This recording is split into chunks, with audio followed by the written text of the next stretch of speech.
Kalau kamu zaman sekarang bangun tidur pegang HP, ulama salaf bangun tidur pegang Quran, baca Quran. Kamu mau makan megang HP, ulama salaf mau makan megang Quran. Kamu jalanmu, diammu, gerakmu pegang HP, ulama salaf jalannya, diamnya, geraknya megang Quran, baca Quran. Kamu nggak bisa tidur kalau nggak pegang HP, ulama salaf nggak bisa tidur kalau nggak baca Quran. Kamu 1 menit nggak pegang HP gelisah, 1 menit nggak pegang HP galau, ulama salaf 1 menit nggak pegang Quran, 1 menit nggak baca Quran, mereka galau. Jadi kalau kamu mau lihat bagaimana kesibukan ulama dulu dengan Al-Quran, kamu lihat aja bagaimana kesibukan kamu zaman sekarang dengan HP. Tidak pernah lepas kamu dari HP. Ulama salaf seperti itu juga, mereka tidak pernah lepas daripada Al-Quran.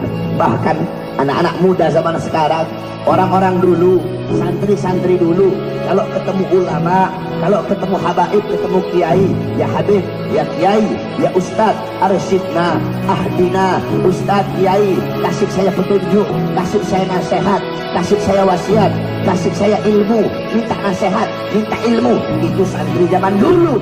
Santri zaman sekarang, ketemu ustad, ketemu kiai, ketemu habib, gak minta wasiat, gak minta nasihat, nggak minta ilmu, nggak minta berkah, minta selfie, saudara-saudara.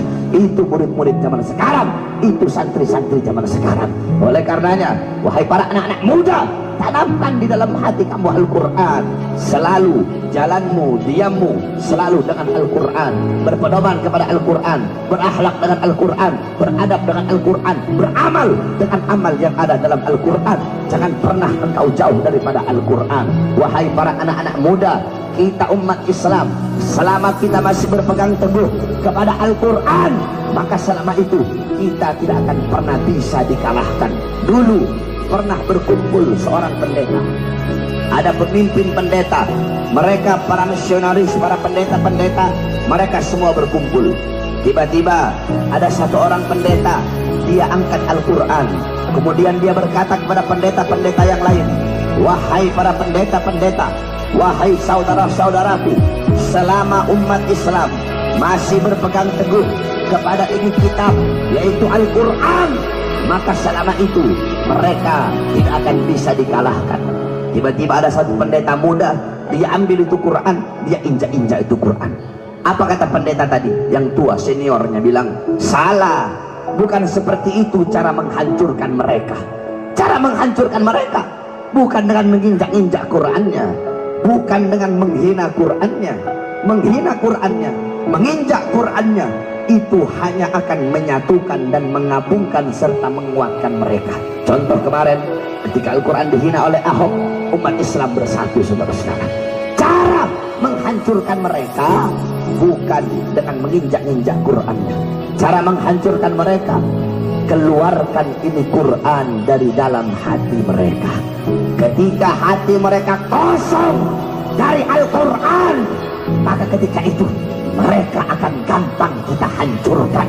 Ketika anak-anak muda mereka, hati mereka kosong dari Al-Quran, mereka sibuk dengan sepak bola, mereka sibuk dengan HP, sibuk dengan Twitter, sibuk dengan Facebook, sibuk dengan Instagram, mereka sibuk untuk bertasabuh kepada orang Barat, mereka sibuk berpakaian sebagaimana orang Barat, pola pikir mengikuti Barat, gaya hidup mengikuti Barat, hatinya kosong dari Quran, kosong dari Islam, kosong dari Rasulullah. Ketika hati mereka kosong dari Quran, maka ketika itu mereka akan bisa kita kalahkan. Oleh karenanya, wasiat saya terakhir kepada seluruh anak-anak muda yang hadir di sini, alhamdulillah, masya Allah, luar biasa.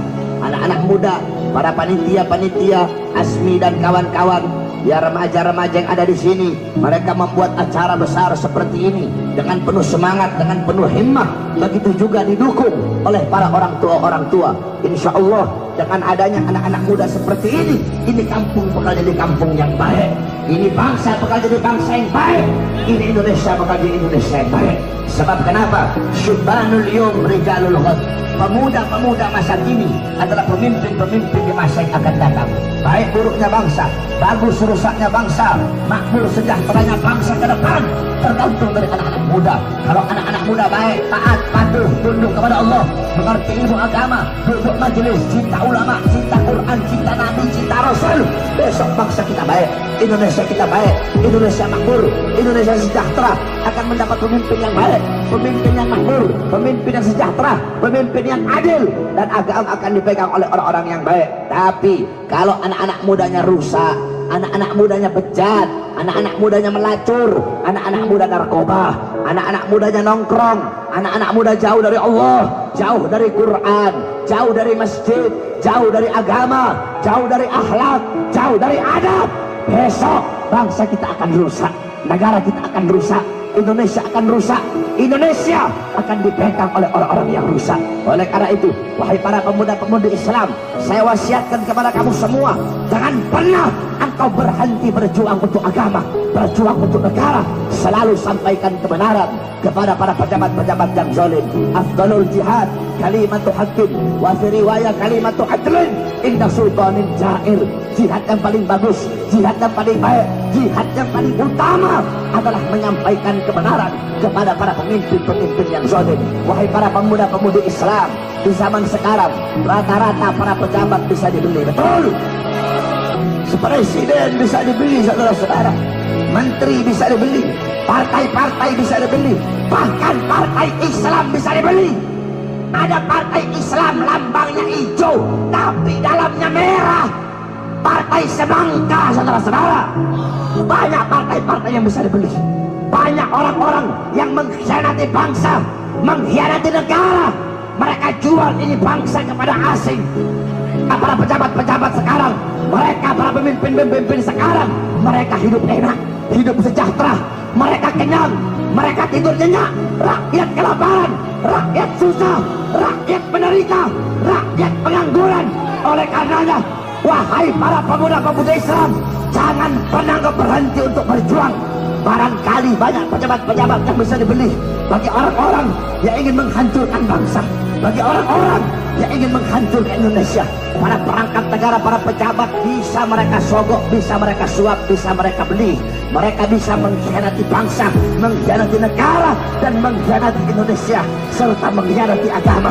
Tetapi mereka, para pengkhianat bangsa, mereka lupa bahwasanya di Indonesia masih tegak berdiri kami, para pemuda-pemudi Islam, anak-anak bangsa yang rela hancur dan binasa untuk agama Indonesia.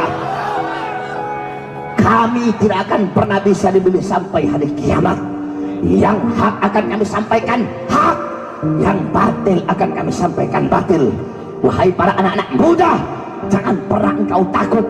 Tidak ada pembatas, tidak ada penghalang antara seseorang dengan kebenaran, walaupun kebenarannya dari yang orang yang lebih muda, yang lebih bodoh, yang lebih hina, yang lebih miskin. Kebenaran bagaikan matahari yang akan selalu bersinar walaupun di hadapan para orang yang buta. Oleh karenanya, wahai anak-anak muda, terus sampaikan kebenaran. Katakan kepada mereka, hei kalian mau buka mulut kami anak-anak muda Islam, semakin kalian bungkam mulut kami akan semakin meneriakkan kebenaran, saudara-saudara.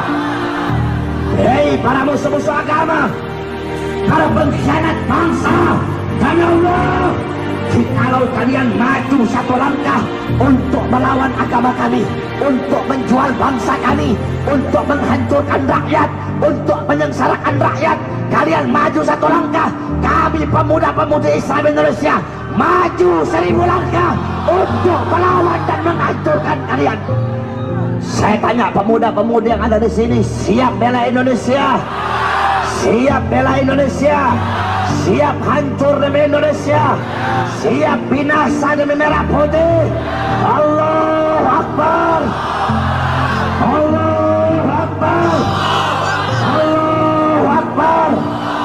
Siap jadi muda yang baik, siap jadi anak-anak muda yang taat, siap jadi anak-anak muda yang patuh kepada Allah. Wahai anak-anak muda, kalian para anak-anak muda, kalian rela mati untuk klub-klub bola kalian, anak-anak becek, rela mati untuk Persija. Anak-anak Viking rela mati untuk Persib. Anak-anak bonek rela mati untuk Persebaya. Jikalau kalian rela mati untuk klub-klub bola kalian, maka kalian harus lebih rela mati untuk agama dan bangsa Indonesia, saudara. Kalian anak-anak muda, kalian rela mati ngetrek bawa motor di atas aspal, kalian rela mati. Jikalau kalian rela mati di atas aspal, maka kalian harus lebih rela mati di atas jalan dan relnya Allah Subhanahu wa Ta'ala. Jangan pernah kamu takut. Intan surullah yang surkum. Siapa yang menolong agama Allah, Allah tolong. Kamu jaga agama Allah, Allah jaga kamu. Kamu lindungi agama Allah, Allah lindungi kamu.